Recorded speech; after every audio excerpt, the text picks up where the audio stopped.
we are the music makers, and we are the dreamers of dreams.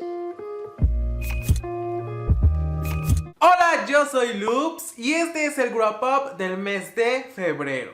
En febrero solamente alcancé a leer 2 libros porque en febrero fue mi examen profesional, así que no tenía mucho tiempo de leer. Pero bueno, comencemos. El primer libro que leí en el mes fue el de La Corte del Eclipse. Les voy a contar la sinopsis de este libro a pesar de que es el tercer libro en una trilogía, porque siento que la sinopsis de este libro no revela datos importantes de los libros pasados. Después de los sucesos de la noche de la luna roja y la trágica batalla en el castillo de la luna, lo que el rey Emil Solerian desea es la paz entre Hilardia y Alarielle.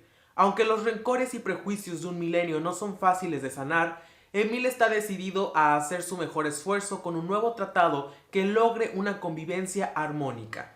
Sin embargo, antes debe lidiar con algo más urgente: los rebeldes de Lestra, quienes están dispuestos a cometer atrocidades inimaginables con tal de derrocar al que consideran un falso rey.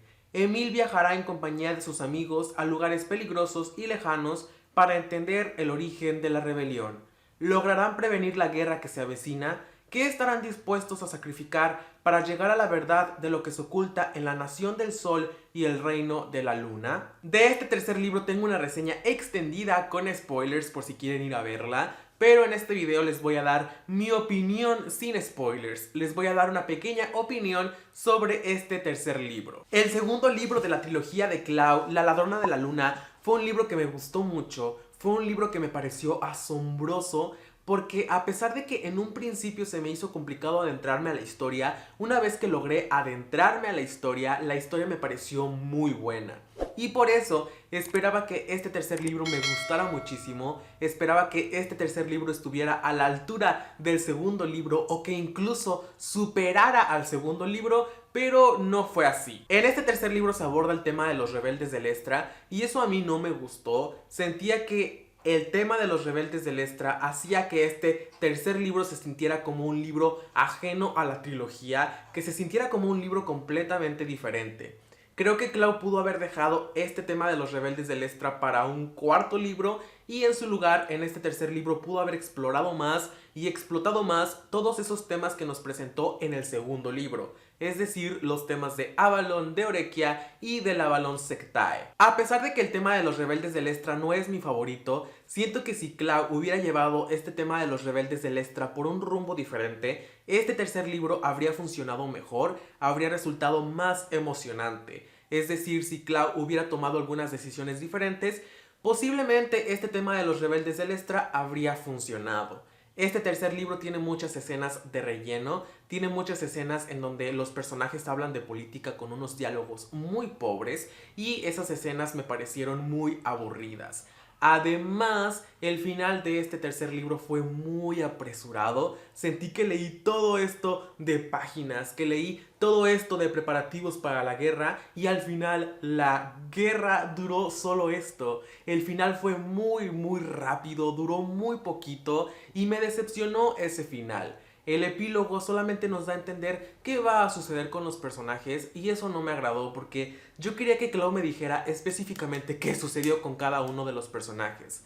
El final de este tercer libro en general fue muy veloz, fue muy veloz y eso no me gustó. El rumbo por el cual Clau llevó su historia no fue de mi agrado. No fue de mi agrado, sentí que fue un final muy decepcionante para una trilogía y por eso a este tercer libro le puse 3 estrellas en Goodreads. No le puse menos porque le tomé mucho cariño a los personajes de Clau. Siento que los personajes de Clau son unos personajes a los cuales tú les tomas cariño muy fácil. Y en este tercer libro conocimos un poco más sobre esos personajes, tuvimos más capítulos sobre algunos personajes y eso sí me gustó.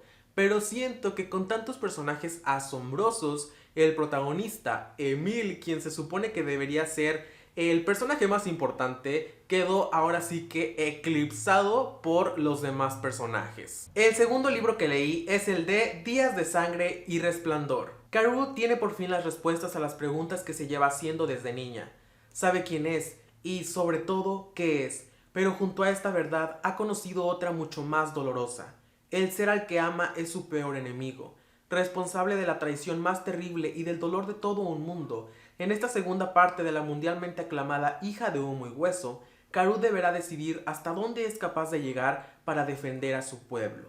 Llena de dolor y belleza, secretos y decisiones imposibles, Días de Sangre y Resplandor encuentra a Karou y a Akiba en dos bandos enfrentados, cuando una antigua guerra vuelve a desatarse, mientras Karou y sus compañeros construyen un ejército monstruoso en un mundo de polvo y resplandor. Akiba lleva a cabo otro tipo de batalla, la de su redención, la búsqueda de esperanza. Pero, ¿puede la esperanza escapar de las cenizas de un sueño roto? El primer libro de esta trilogía me gustó mucho, como ustedes ya saben porque les dije en el wrap up pasado, pero este segundo libro lo sentí más lento y más pesado. En este segundo libro la autora nos presenta a algunos personajes que después no vuelven a aparecer en la historia, y eso hizo que yo sintiera que esos capítulos en donde aparecían esos personajes solamente estaban ahí de relleno. Entiendo que la autora quiso enseñarnos esos personajes, enseñarnos esos capítulos para que nosotros conociéramos un poco más sobre lo que estaba sucediendo en Eretz, pero a mí no me agradaron porque se sentían como relleno, porque los personajes de esos capítulos nunca más volvieron a aparecer. Este libro en general es un libro en el cual las quimeras se preparan para la guerra contra los ángeles, y eso a veces era un poco agobiante porque la mayoría de los capítulos de Karou se trataban sobre eso. A veces sí se trataban sobre otra cosa y me gustaba aprender sobre cómo Karou utilizaba los dientes y los turíbulos, pero sí me agobiaba mucho que solamente se tratara de eso, que solamente se tratara de una preparación para la guerra. Los capítulos de Akiba a veces eran interesantes porque aprendíamos más sobre algunos problemas que surgían entre las filas de serafines, pero en otras veces no eran tan interesantes. Y todos estos factores en conjunto hicieron que este segundo libro se sintiera muy por debajo del primer libro, y por eso le puse 3 estrellas en Goodreads. Y ahora que ya estoy leyendo el tercer libro, sí noto mucho esa diferencia de que el primer libro fue bueno, el segundo libro decayó tantito y no fue tan bueno, y en este tercer libro la autora se está redimiendo, las cosas están empezando a ponerse más interesantes y más emocionantes, y ya quiero hablarles sobre el tercer libro, ya quiero terminarlo para contarles porque me está gustando mucho. Me está gustando muchísimo más que el segundo libro, porque el segundo libro sí se sintió muy aburrido, no sucedieron tantas cosas emocionantes y de hecho ya quería abandonarlo. Dije no lo voy a terminar, ya estoy muy cansado. Pero luego recordé que tenía tanto tiempo queriendo terminar de leer esta trilogía por fin como para abandonarlo, así que me decidí a terminarlo, me propuse terminar el segundo libro y lo conseguí. Y ahora que estoy leyendo el tercer libro, me da mucho gusto que no abandoné el segundo libro porque las cosas están mejorando mucho en el tercer libro. Y bueno, eso fue todo por este video, espero les haya gustado. Yo soy Loops y no olvides suscribirte a mi canal y activar la campanita para que YouTube te avise cada que suba un nuevo video. Si te gustó este video, dale like, deja un comentario y compártelo con tus amigos. ¡Gracias por ver!